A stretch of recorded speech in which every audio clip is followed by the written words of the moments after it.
Certainly makes sense that he went there with a specific target in mind. Two prosecutors in the murders of 4 University of Idaho students were on the case from day one, and now they're talking about what it took to put Bryan Kohberger behind bars for life. So what was your working theory here about why Bryan Kohberger went to King Road that night? I talked with Bill Thompson and Ashley Jennings about the case that changed everything in their small town and how they felt about that big leak to Dateline and why they didn't get Kohberger to talk before making a deal.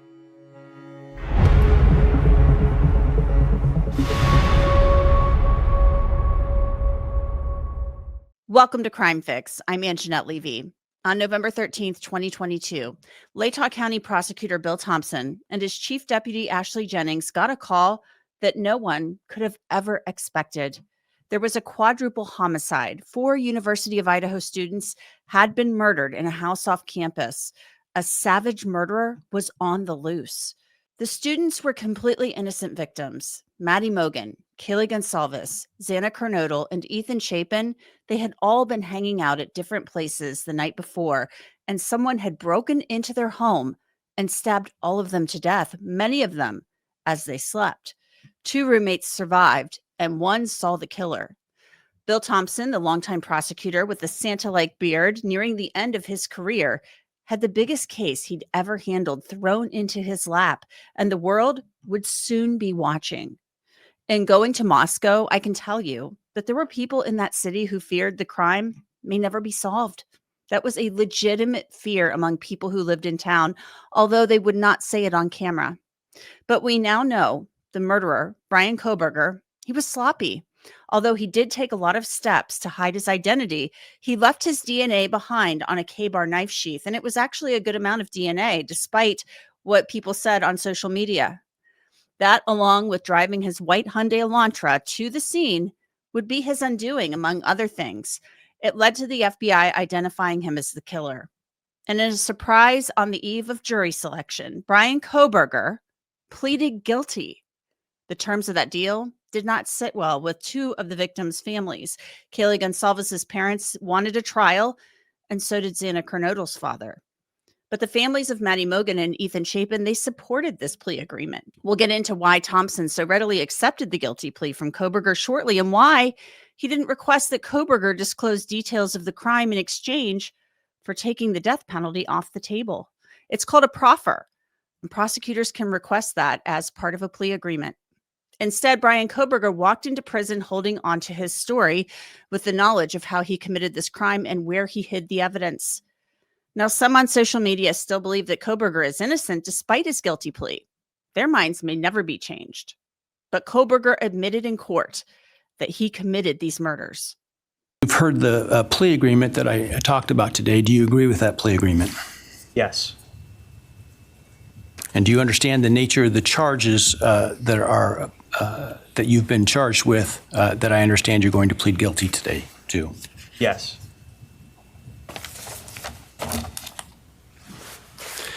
As I indicated, I'm not bound by the plea agreement, but the plea agreement is for the maximum on each count. Do you understand that I'm not bound by the plea agreement? Yes. Has anyone promised you that I would be lenient or easy on you if you pled guilty? No. Has anyone threatened you or anyone close to you to get you to plead guilty? No.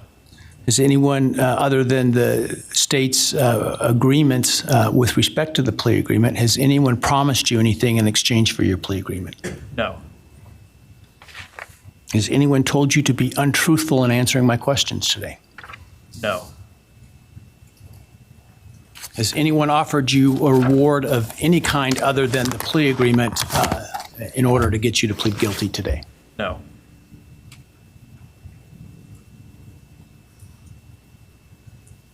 Are you pleading guilty because you are guilty? Yes.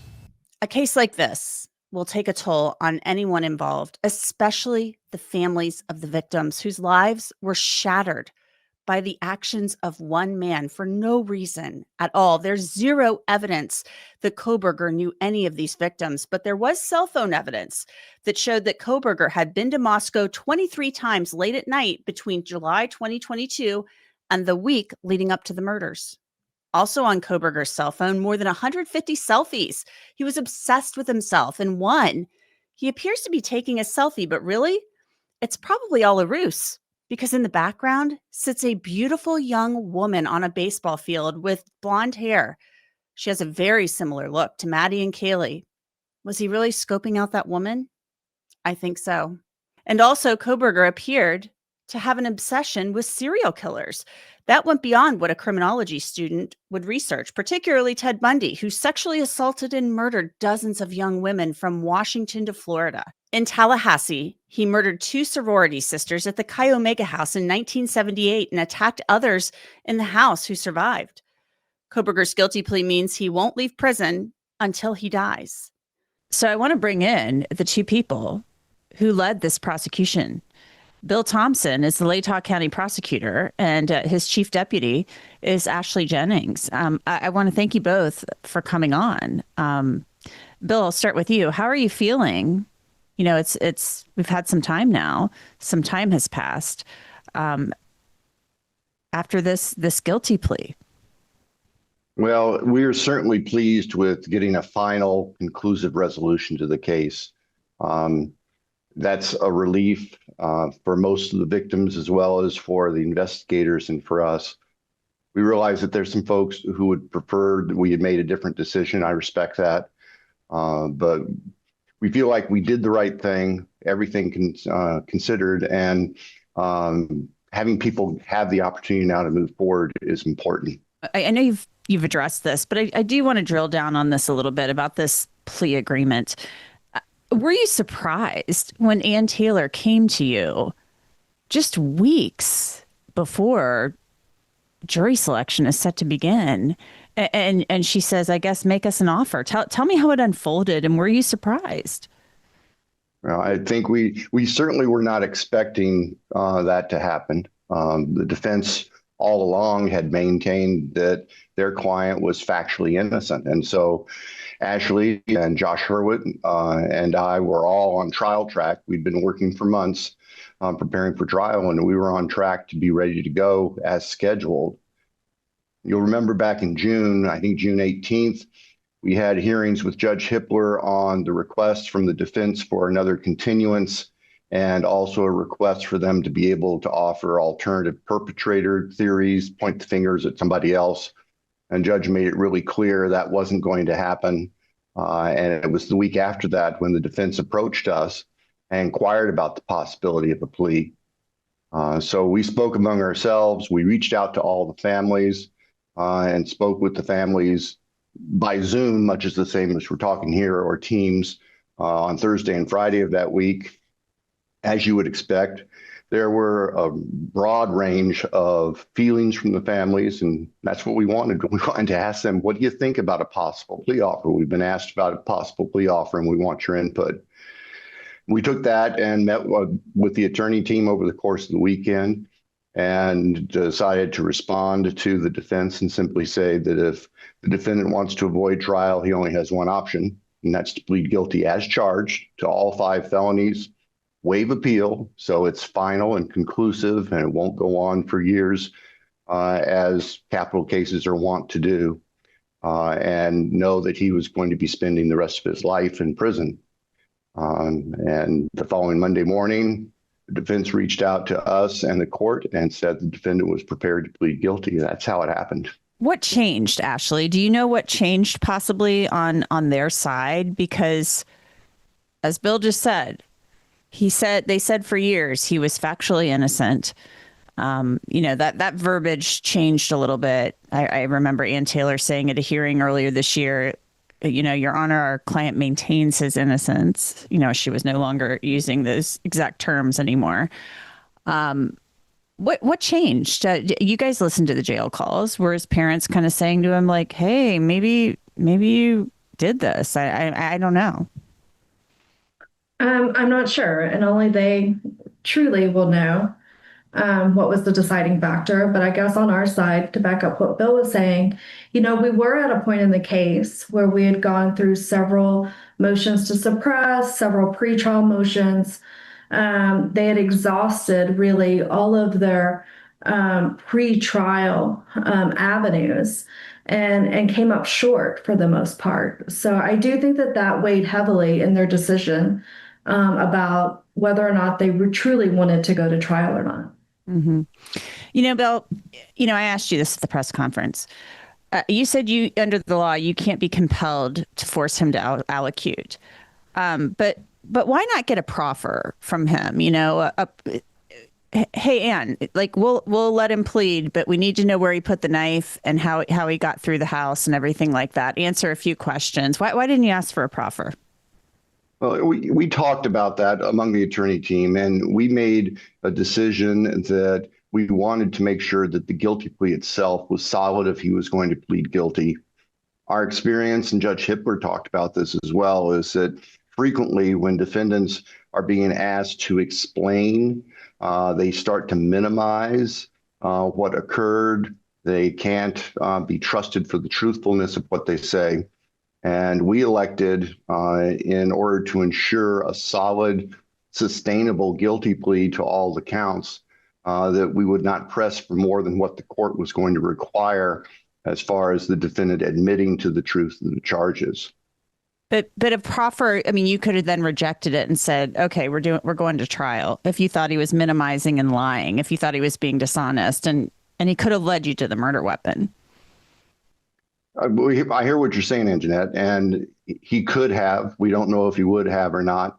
I don't think it would have changed the ultimate outcome. And our interest really is if we were going to be able to lock down a guaranteed result for the families and for the public, that was the focus. Mm-hmm. And we also reflected back to early on, I don't know if you're aware of this, but early on, when the FBI first came on board with this case, they sent agents from their behavioral analysis unit, their profilers, to work with us. And they told us that based on what they were seeing about the nature of the crime scene, the crimes themselves, that even if we were to get the person who committed these crimes to try to explain why it happened, that it wouldn't make sense to normal people like us, and that they really can't be trusted to tell the truth because people like this live in their own different world, which is completely foreign to what we as normal people understand and can process. So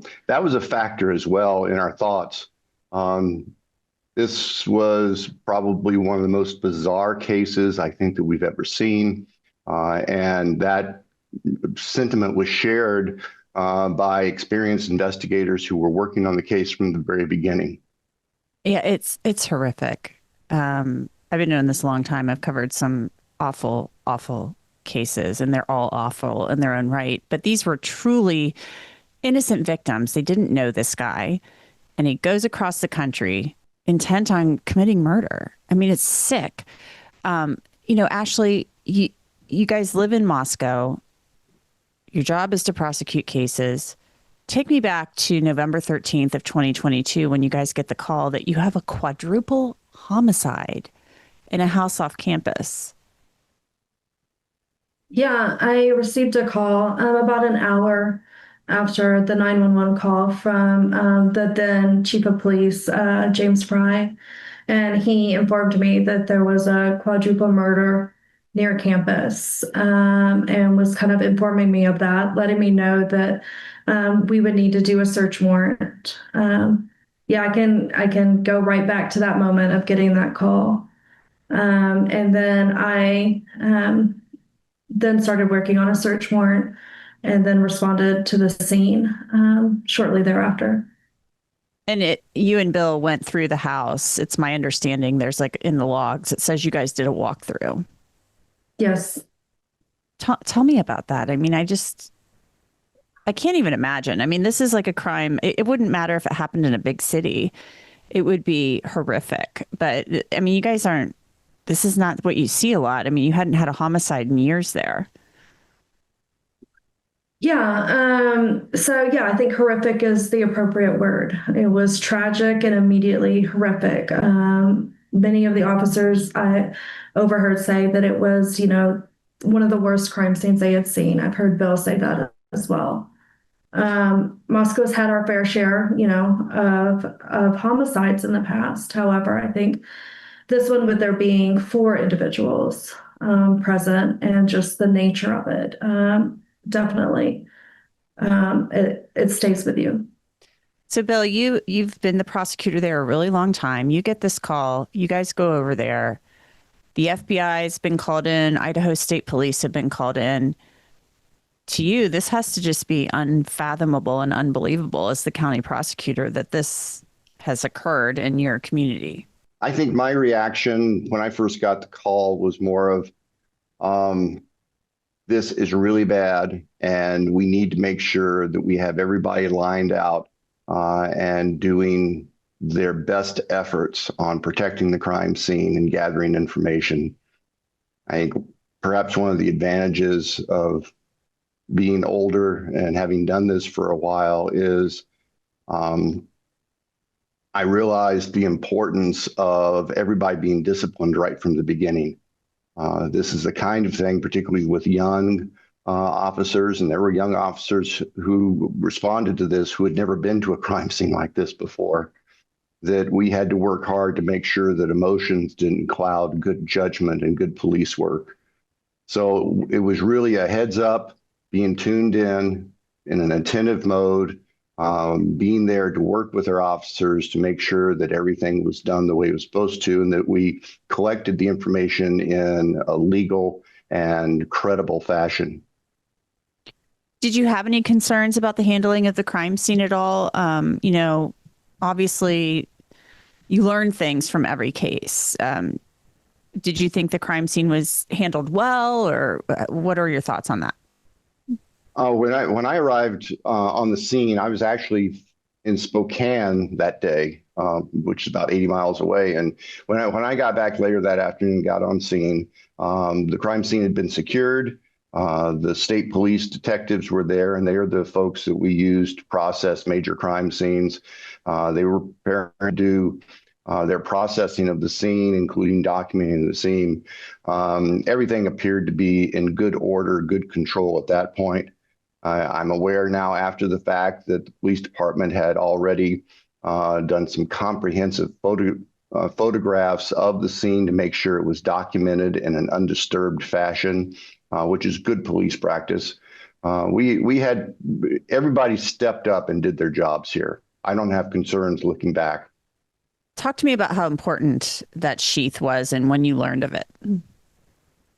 Well, we learned of the sheath on the 13th when the scene was being processed. The sheath was found in the bed by next to Maddie's body, and we knew immediately, given what appeared to be multiple stab wounds as the cause of death for all 4 victims, that this was likely a crucial piece of evidence. So it was handled with priority. In fact, it was driven. It wasn't shipped to the state lab. It was driven and hand delivered to the Idaho State Crime Lab, and they put it at the top of their priority. It was just a matter of, I don't remember, a day or so, and we heard back from them that they had located single source male DNA on the sheath, which was very powerful. It wasn't a mixture. It wasn't something that would have been inadvertent. So now the trick was trying to figure out whose DNA that was. And that's where the investigation started off from there. Obviously, this leads to Bryan Kohberger. And when you guys find out the name Bryan Kohberger, I mean, Ashley, what's your thought? I mean, obviously, it's like, okay, he's a Washington State University criminology student. He's at home in PA for the holiday or whatever. But I mean, just no connection that you guys could determine whatsoever to these kids. Yes, when we heard the name on December 19th, at that point, that's really all we had was a name. And it was a new name. It was a name I'd never heard before. No one on our team had ever heard before. But we knew that he was a Washington State University student. And we knew that he drove a white Hyundai Elantra. And from there, the investigation really, it was able to take off from there. But the name, meant nothing to me in the very beginning because I'd never heard it before. It had not been someone that we had been focused on. We had never heard it before. But after that, the investigation really took off. We were able to do multiple search warrants looking into the defendant, getting his financials, getting his cell phone records. So we did multiple search warrants, got a lot of information back, and that's really when the pieces started falling into place. What is your working theory, Bill, about this crime and why he did this? I mean, you have to have some type of working theory. I mean, juries like to hear stories. You have to tell the jury a story. So what was your working theory here about why Bryan Kohberger went to King Road that night and who specifically he was targeting? Well, Angenette, going into trial, we really weren't going to be proposing a working theory like you just discussed. Our focus was on the evidence showing that we have these horribly murdered young people and the evidence that proves beyond a reasonable doubt that the defendant is the one who was responsible for it. The lack of the backstory is something that we have to factor in. It's not an element of the crime. It's not something the jury will be asked to decide on. But human nature is such that if they get distracted by that, they could start creating questions in their own mind that had nothing to do with whether or not the defendant was guilty. So our approach at trial really was going to be much like what we did when we were in court on July 2nd, when the guilty plea entered and the factual summary of our evidence, that was going to be the trial and focus the jury on the elements under the law and what the proof was of those elements. So very clinical, circumstantial evidence. We have the DNA, we have the cell phone stuff, we have the white Elantra. Exactly. Yeah. Yep. I guess I just look at it as, I guess in my mind, when I, just looking at the case, I kind of think he probably went in there targeting one person. I think this is somebody who lived in his own head, as you kind of mentioned earlier. I think that, the cell phone stuff kind of shows that. He wanted to, I think he went in there targeting one person and this spun out of control. Have you ever kind of thought about that? Angenette, that's certainly a very reasonable hypothesis. And I know that's something that we've talked about, the investigators have talked about. Whether it's 100% accurate, I don't know that we'll ever know for sure, but it certainly makes sense that he went there with a specific target in mind. And it makes sense under the circumstances of what happened, escalated beyond what he'd planned. And I think, unfortunately, that's why at least two of the other victims ended up being killed. Whether we can know that for sure, I don't think so. But your thought analyzing the evidence certainly makes sense. It's a viable theory. Mm-hmm. Do you believe, I've seen Lieutenant Gilbertson quoted as saying that maybe Xana overheard something and went up the stairs and sadly encountered this monster and then ran down the stairs, and that's how things unfolded from there. Do you believe that's what likely happened? Well, we certainly know from the evidence that Xana was up at the time that this was going on. She had received a DoorDash delivery just shortly before the defendant showed up for the last time around the residence. And so it appears likely to us that she was awake, that she heard something and responded to that and encountered the defendant. And that's what escalated the homicides to include her and Ethan as well. We think that's a very likely explanation of how they became victims. I want to talk now about the phone. He had wiped it. I've talked to the Barnharts, about what they were able to find and not find. on his devices. You know, I know there was all this pornography on there. I mean, do you believe he had a sexual motivation here based on all of this nasty stuff on his phone? I don't know that we can say for sure. The medical examiner specifically looked for any evidence of sexual assault and found none. So we really don't know if that was a motivator for him. It certainly could have been, or it could have been part of what motivated him or what connected him to this particular house and these particular young people. How frustrating, I'll start with you, Ashley, and then I want to hear from you, Bill, was the Dateline special airing pre-trial, just weeks and weeks before jury selection, and kind of airing out a lot of things that you may have presented at trial? It was incredibly frustrating. It was a big distraction. We were in full trial mode, preparing, and that was just another thing that kind of got added on for our office. It's unfortunate. We were disappointed. Yeah. Bill, do you think that leak came from your side, and when I say not the state side, I mean like law enforcement, what have you? We know there's an investigation underway, or at least we believe there is. We don't know for sure. The information that was contained in the Dateline show that was accurate, and there was some inaccurate information as well that they included. The accurate information was known not just to members of the state's investigation team, but also members of the defense team. We have, I think, a hard time wanting to accept that one or more of the state's investigators leaked this. But the bottom line is, if they did, then I want to know that. And I want to make sure that the appropriate consequences come into place. And that person will never be a law enforcement officer again.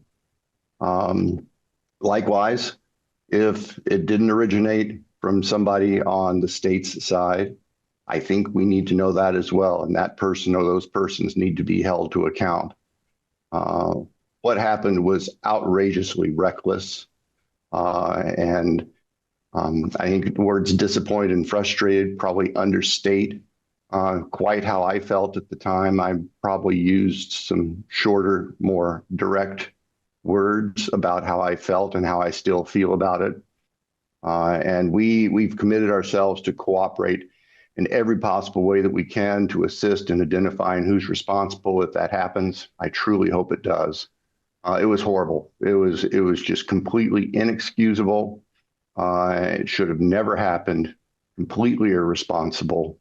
That's the kind of thing that can derail the entire criminal justice system. Judge Hippler was rightfully very, very mad. What did Dateline get wrong? You said they got some stuff wrong. Well, I'd prefer not to say that right now because I don't want there to be generally publicly known what was right and wrong from our perspective. I think that's information that's going to be important to the investigation.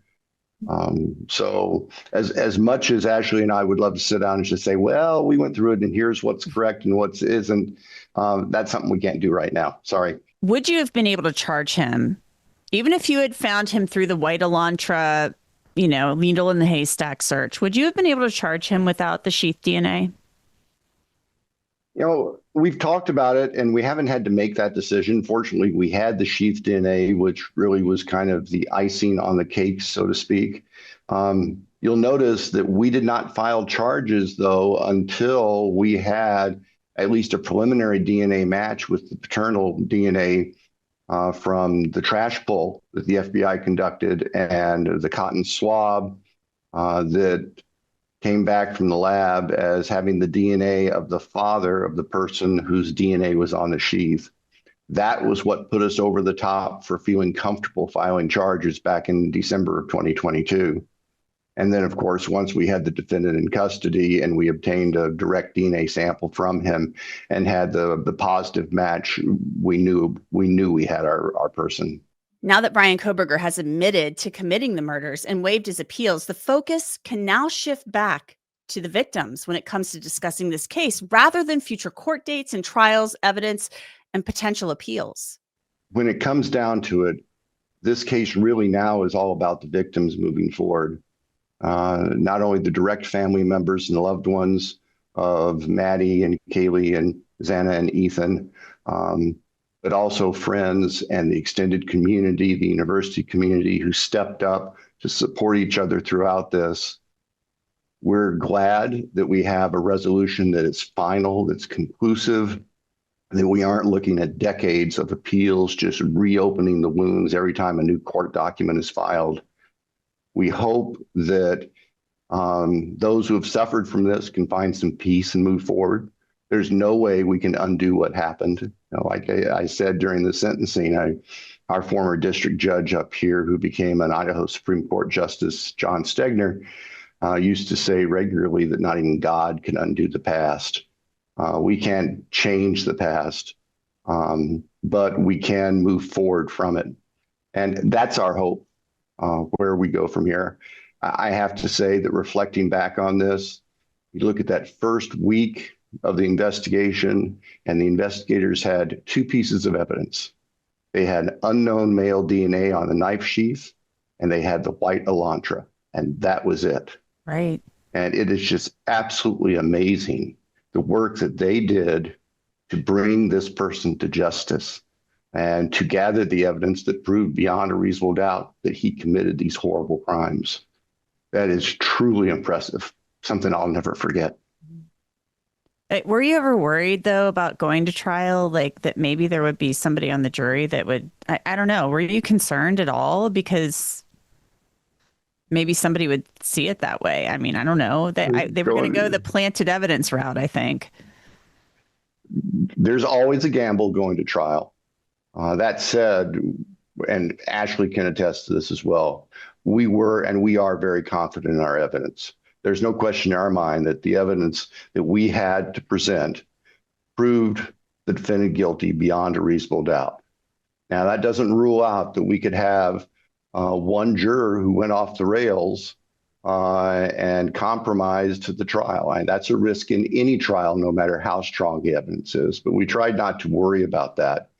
That's just a fact of life in the law profession. That's the inherent risks of trial. Mm-hmm. The beauty of the guilty plea is we avoid that risk entirely. There is that advantage, but that wasn't part of the decision for offering the plea and accepting the guilty pleas. Ashley? Yeah, I could just echo what Bill said. I think he said that perfectly. Bill Thompson, Ashley Jennings, thank you so much for coming on. I really appreciate your time. It's been really interesting talking to both of you. Thank you. You're very welcome.